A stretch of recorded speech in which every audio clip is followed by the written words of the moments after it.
اس میں پہلے اپنی آواز سننا سیکھو. ہمارے اوپر بچپن سے اتنی آوازیں بھی. میں ایئرپورٹ پہ بیٹھی ہوئی تھی آتے ہوئے جہاز میں، پیچھے میرے ایک ماں اور بچہ تھا. تو اس 1.5 گھنٹے کے سفر میں کہ 15 منٹ کے حصے میں نے گنا، اس نے 28 دفعہ اس بچے کو نو بولا.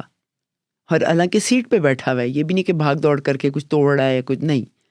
28 دفعہ 15 منٹ میں نو بولا.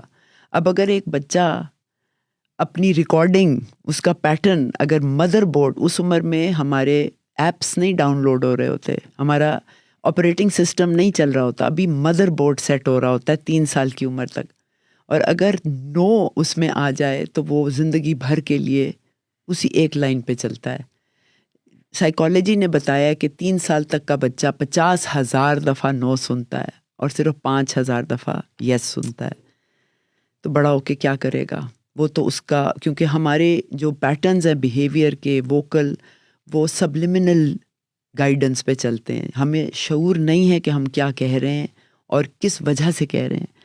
تو اگر ایک بیسک میری چیز بن چکی ہے کہ میں نہیں، ہر چیز پہ میں، بچہ ہاتھ لگاتا ہے، ماں پہلے کہہ دیتی ہے ٹوٹ جائے گا، گندے ہو جاؤ گے، چوٹ لگ جائے گی، تو اس کا مستقبل وہ پہلی اس کو اتنا ڈرا دیتی ہے، تو وہ کانفیڈنس اس کا شیٹر ہو جاتا ہے. پھر ہم کہتے ہیں کہ ایمان کی بات کرو، جب آپ نے اس میں کانفیڈنس ہی نہیں دیا. ماں باپ کا صرف ایک کام ہے اور وہ یہ کہنا ہے شاباش تم کر سکتے ہو. کہ لیڈرشپ ہمارے لیے جو ڈیفائنڈ چیز ہے وہ یہ کہ آپ اپنی ذمہ داریوں کو سمجھیں اور ان کو پورا کریں. اگر آپ ایک اپنے بچے کو کہتے ہیں کہ تم اپنا ہوم ورک کرو پھر تم آدھا گھنٹہ ٹی وی دیکھنا، یا اپنا کمرہ صاف کرو پھر آدھا گھنٹہ ویڈیو گیم کھیلنا، اگر آپ اس طرح تربیت دے رہے ہیں تو آپ لیڈر نہیں بنا رہے، آپ فالوور بنا رہے ہیں. اور کس چیز کا فالوور؟ لالچ کا.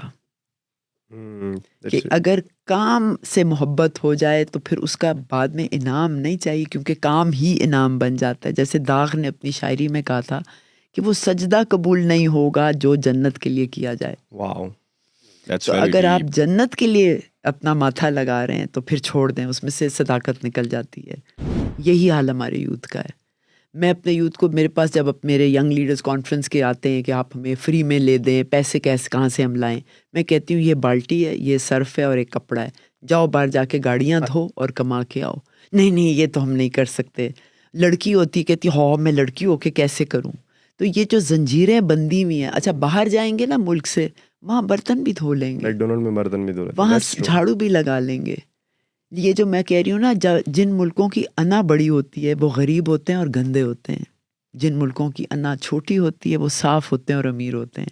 میں فقیر کے پاس جا کے کہتی ہوں یہ لو جھاڑو، میں نے اس میں انویسٹمنٹ کی ہے، صرف اتنے چھوٹے سے ایریا پہ جھاڑو لگاؤ اور یہ تمہارا نوٹ ہے، تم 100 روپے اپنی روٹی خود کھاؤ تاکہ تمہاری ڈگنیٹی، خود داری، خود کا درجہ.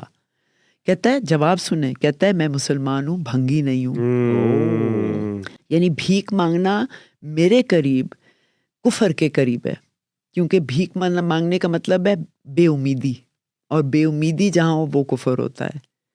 لیکن وہ اس کو بھی اپنے مذہب پہ ڈال رہا ہے.